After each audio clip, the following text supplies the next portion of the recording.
A volte ritornano, almeno alcuni, peccato che siano decisamente molti di più quelli che se ne vanno e spesso con un biglietto di sola andata. Passano gli anni eppure la triste problematica della fuga dei cervelli continua ad attanagliare l'intero stivale, Veneto compreso. Anzi, soprattutto o quasi, la nostra regione, la seconda peggiore dopo la Lombardia in quanto a partenze direzione estero da parte dei laureati tra i 25 e i 39 anni. Gli espatriati sono infatti aumentati del 517%, passando dai 427 del 2011 ai 1773 del 2021, ma nel 2020 furono ben 2261, un dato ben più alto della media nazionale che si ferma al 400% di crescita nello stesso periodo negli ultimi 10 anni. A provare a capire le motivazioni che portano i nuovi e non dottori a lasciare sia il Veneto che l'Italia ci ha pensato la Direzione Studi e Ricerche di Intesa San Paolo con un'indagine condotta da Anna Maria Moressa, la quale ha presentato ieri i risultati in occasione di un incontro organizzato nell'Aula Magna di Palazzo Bo, sede istituzionale dell'Università di Padova, e sono risultati emblematici di una tematica di difficile soluzione, almeno a giudicare dalle risposte fornite dai 139 italiani che lavorano o studiano all'estero e che sono stati interpellati per l'occasione.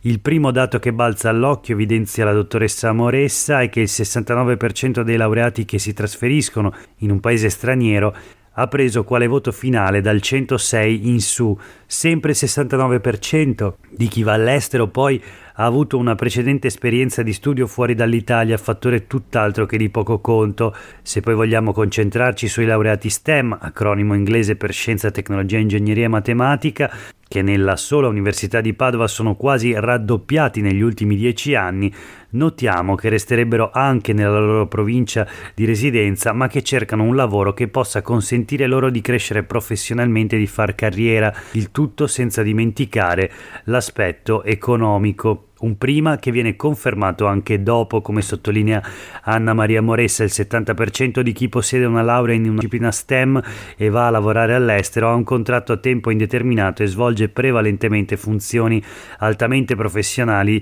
di ricerca e sviluppo. Non solo, fuori dall'Italia questi laureati si sentono maggiormente remunerati e valorizzati.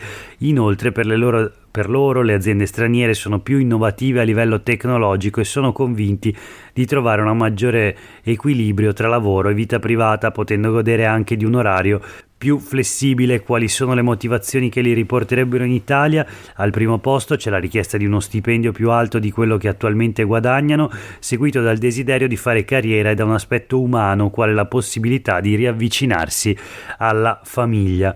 Questo è Sveglia Veneto, il primo podcast dedicato all'informazione vista da Nord-Est. Sono Jack Calcetto, oggi è mercoledì 31 gennaio 2023. La prima notizia del giorno riguarda i temi dell'occupazione e della cosiddetta fuga dei cervelli dall'Italia, e in particolare, come abbiamo visto, dal Veneto. La notizia è sulle pagine del Corriere del Veneto di oggi, in un articolo di Gabriele Fusar Poli. Il titolo: intanto i laureati veneti in fuga sono cresciuti del 517%, all'estero ci sono più soldi e welfare, o così almeno dice chi si è trasferito. C'è anche il caso poi di molti giovani che vogliono fare l'esperienza all'estero per poi tornare in Italia, ma sicuramente la mobilità in uscita è aumentata, questo è un dato certo. Nel giro di 10 anni i veneti laureati in fuga sono cresciuti di quasi 6 volte. L'altra notizia in primo piano, sempre riguardo al tema del lavoro, sulle pagine del Corriere del Veneto, è l'arrivo dei primi lavoratori formati in Africa e Albania. Le aziende che qui non riescono a trovare operai li hanno istruiti direttamente nei paesi di origine e ora li assumono. Allora vediamo le nazioni coinvolte: saldatori dal Ghana, al Cairo si studia l'arte alberghiera, a scuola di ricamo in Madagascar, e la ristorazione invece parla albanese. Questo sulle pagine del Corriere del Veneto per quanto riguarda le questioni dell'occupazione. E anche abbiamo visto dell'alta istruzione. Ma voltiamo pagina, proseguiamo la rassegna stampa di oggi con una notizia che riguarda i nodi della politica veneta. Siamo sulle pagine dei quotidiani del gruppo NEM. Enrico Ferro è il giornalista che scrive il pezzo dal titolo "Bigon e la richiesta di dimissioni, venerdì il verdetto del gruppo PD, attesa per il faccia a faccia tra i consiglieri regionali Dem, ma il malcontento si allarga a tutto il centro-sinistra". La questione, lo ricordiamo, riguarda Anna Maria Bigon, consigliera regionale, che con il suo voto di astensione ha di fatto contribuito ad affossare il progetto di legge di iniziativa popolare sul suicidio medicalmente assistito. Dopo il voto sul fine vita, quindi, si è aperta una polemica interna al Partito Democratico con la base in subbuglio e la richiesta, abbiamo visto ieri, da parte di 20 dirigenti regionali di un passo indietro da parte di Anna Maria Bigon, che non è una consigliera regionale soltanto, ma è anche la vicepresidente proprio della Commissione Sanità e Sociale, che ora dovrà svolgere un ulteriore esame sul progetto di legge sul fine vita, proprio quello rispetto al quale lei ha già manifestato la sua contrarietà. Insomma, come possono le minoranze e le opposizioni, che a parte lei compattamente hanno votato a favore del fine vita, sentirsi rappresentate all'interno della Commissione Sanità proprio da lei, che invece è contraria? Questo è un po' il nodo della questione. Venerdì a sciogliere la matassa dovrà essere il gruppo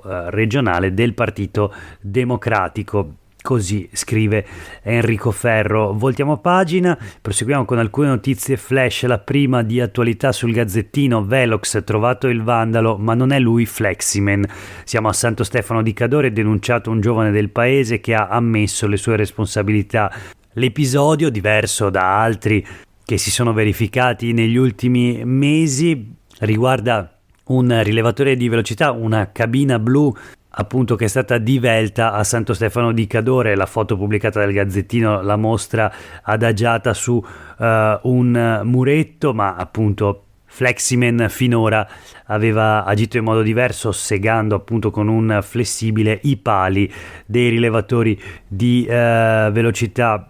Non sarebbe quindi il giovane di Santo Stefano di Cadore il responsabile di tutti gli abbattimenti degli ultimi mesi. Nel frattempo un nuovo caso in Polesine, una colonnina KO ad Adria. Il sindaco però dice che forse si tratta di un incidente. Nel frattempo il comandante dell'Arma dei Carabinieri commenta: far rispettare i limiti di velocità è un'azione che salva la vita alle persone. E però nel frattempo a Ravenna si registra il terzo impianto divelto in pochi giorni, un altro vandalismo in stile Fleximan nel Ravennate. L'abbattimento del terzo autovelox in pochi giorni è avvenuto sulla circonvallazione di Faenza in direzione di Forlì. Lo strumento è stato ritrovato riverso sul campo adiacente.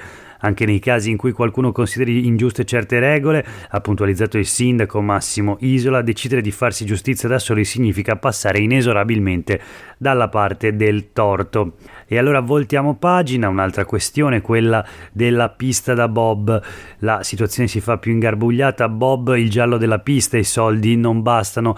I vertici di Simico, la società infrastrutture Milano Cortina, sarebbero in bilico. Il governo assegna ad ANAS alcuni interventi stradali e rivede la governance della SPA. I cambi entro 15 giorni. La fondazione di Malagò attende la firma del contratto con la Pizzarotti, l'azienda che dovrebbe realizzare la pista da bob a Cortina.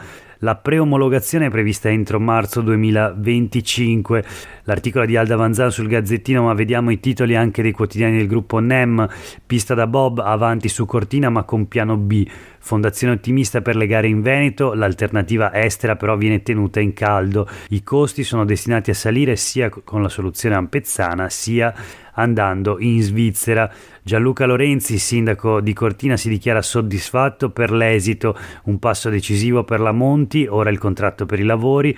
Malagò è uno dei nostri, lo abbiamo spesso ospite qui, dice anche il sindaco.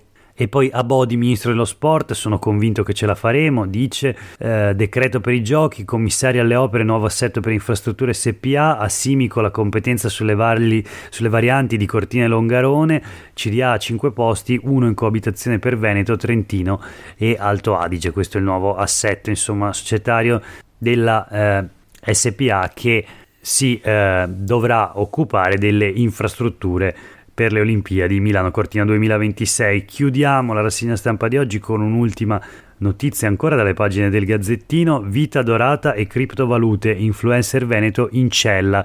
A Verona, in carcere il guru dei soldi virtuali. La Guardia di Finanza dice che dai domiciliari sarà connesso a internet una coppia, ha perso 71.000 euro, lui e i soci ci promettevano una rendita mensile del 5%. L'avvocato Moschini a Treviso assiste una decina di clienti, è la prima volta che uno così finisce dentro in Italia. Il commento. Per oggi è davvero tutto, grazie per aver ascoltato questa puntata di Sveglia Veneto, a tutte e tutti voi una buona giornata.